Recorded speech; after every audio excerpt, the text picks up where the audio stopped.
رفیقان گرامی،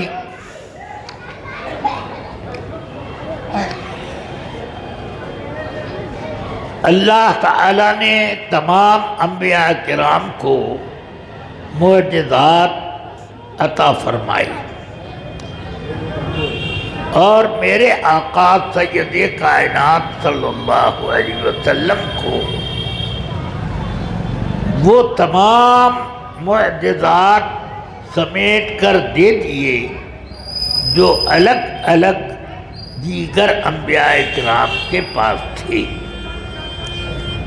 پھر کچھ اس سے زیادہ بھی معجزات عطا کیے۔ ان معجزات میں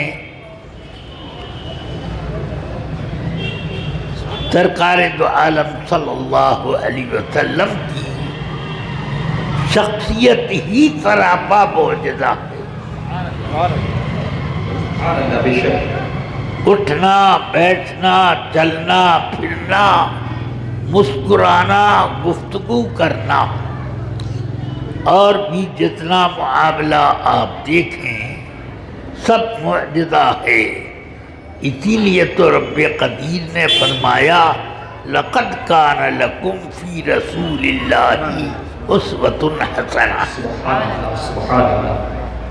ان معجزات میں ایک جلیل الشان معجزہ معراج مبارک ہے۔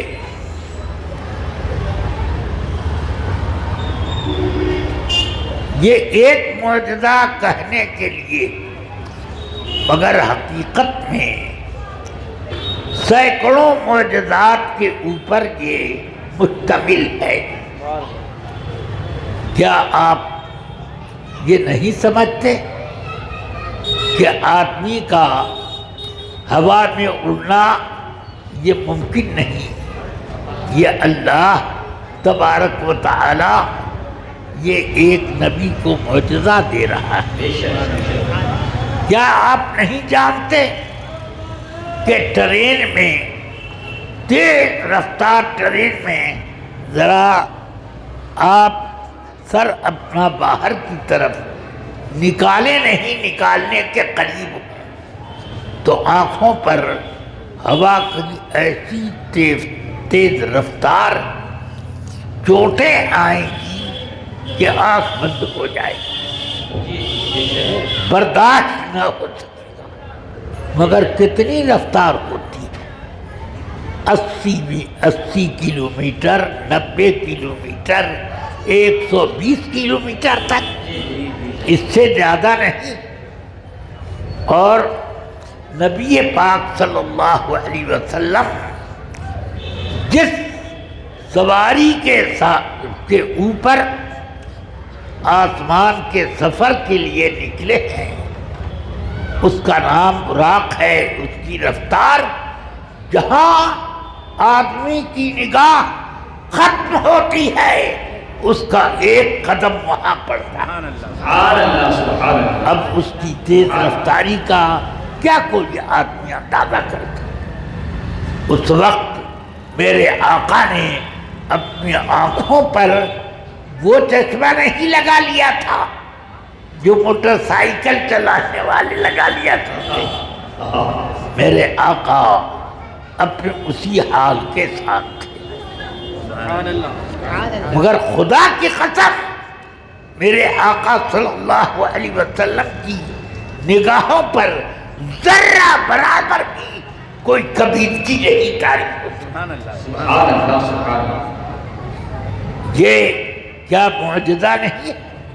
ذرا آپ 100 کلومیٹر کی رفتار سے بغیر اپنے موٹر سائیکل کے چشمے کے موٹر سائیکل چلا کے دکھا تو دیجئے 1 گھنٹہ۔ آنکھ اس وقت آپ کی کیا کس حال پر ہوگی؟ ڈاکٹر سے رجوع کرنا پڑے گا۔ سچ ہے یہ حالت۔ اور آقا کائنات صلی اللہ علیہ وسلم اتنا تیز رفتار براق اور اس پر جا رہے ہیں مگر نگاہوں پر کوئی اثر نہ مرتب ہوا، بلکہ حقیقت یہ تھی وَلَلْآخِرَةُ خَيْرٌ لَكَ مِنَ الْأُولَىٰ، کہ نگاہ تیز تیز تیز تر ہوتی جا رہی۔ پھر آپ یہ بھی سوچیں کہ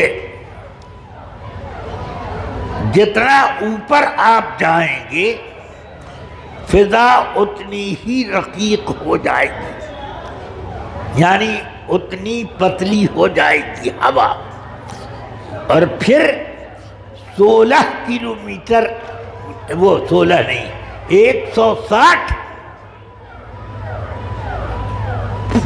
کلومیٹر کے بعد وہاں آکسیجن بھی منتفی، ہوا بھی منتفی، وہاں آدمی پہنچے تو اس کا بدن پھٹ جائے۔ یہ ہوا اپنے پریشر سے ہم لوگوں کو کے بدن کو محفوظ کیے ہوئے، اور جب آدمی اوپر جاتا ہے تو اس کے جتنا اوپر جائے گا اتنا ہی زیادہ اس کا جسم پھیلنا شروع ہو جائے گا۔ اسی وجہ سے جو لوگ چاند میں، مریخ میں بھیجے جانے کا ایک جھوٹا بہانہ بناتے ہیں، میں اس کو سچا نہیں مانتا، مگر میں اتنا کہتا ہوں کہ وہ جاتے ہیں تو یہ پریشر ڈریس جو پہنتے اسی لیے کہ جسم پھٹ نہ جائے۔ اپنے ساتھ آکسیجن کی بوتلیں کیوں لے جاتے ہیں؟ اس لیے کہ سانس کا نظام اگر منتفی ہو گیا تو اس کے بعد موت کے علاوہ کوئی راستہ نہیں۔